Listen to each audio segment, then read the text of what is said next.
هغوی ډیر فریبکاران او متقلب دي. داعش د هیلری کلینټن او اوباما له لوري ایجاد شوې ده. له اوباما سره یې په ګډه جوړه کړې. د امریکا د 2024 کال ولسمشریزو ټاکنو کې د دیموکراتانو یو کاندید رابرټ کینډي ویلي امریکا داعش ایجاد کړ. 2 میلیونه کسان یې اړ کړل څو اروپا ته کډوال شي او د یو نسل لپاره یې دیموکراسي بې ثباته کړه.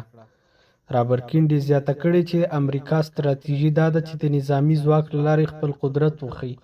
د ویلي موږ 8 ټریلیونه ډالر مصرفول چې پلونه، روغتونونه او سړکونه تخریب کړو، او چین بیا 8 ټریلیونه مصرفول چې پلونه، روغتونونه او سړکونه جوړ کړي، چې له امله یې اوس چین د امریکا پر ځای د ګڼ شمېر هیوادونو سره تجارتي شریک شوی ده.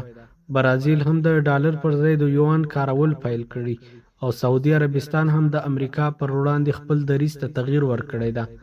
رابرټ کینډي د امریکا د وژل شوي ولسمشر جان اف کینډي وراره ده. داعش په 2014 کال کې خپل موجودیت اعلان کړ. داعش لومړی خپلو هغه جهادي ملګرو باندې شروع وکړه چا چې له دوی سره بیعت نه و کړی. هغوی یې ټول له منځه ویوړل او یا یې هم ضعیف کړل. وروسته یې افغانستان ته هم خره اوږده کړه. دلته یې هغه کسان چې د امریکایانو پر وړاندې یې جګړه کوله په نښه کړل، پرته له دې چې امریکایانو سره جګړه وکړي. اوس هم د خراسان په نوم پراخه جغرافیه چې افغانستان، پاکستان او ځینې نورې برخې پکې شاملې دي، داعش د دې پر ځای چې نورو هیوادونو کې حملې وکړي راځي دلته د افغانستان یو اسلامي حکومت پر وړاندې د بغاوت لاره خپره کړې ده. یو څه وخت وړاندې همدا ډول ډونالډ ټرمپ هم ویلي و چې اوباما او هیلری کلینټن ډیر فریبکاره انسانان دي. دوی د داعش ایجاد وکړ. هغه چا چې داعش جوړ کړ هغه هم دوی و.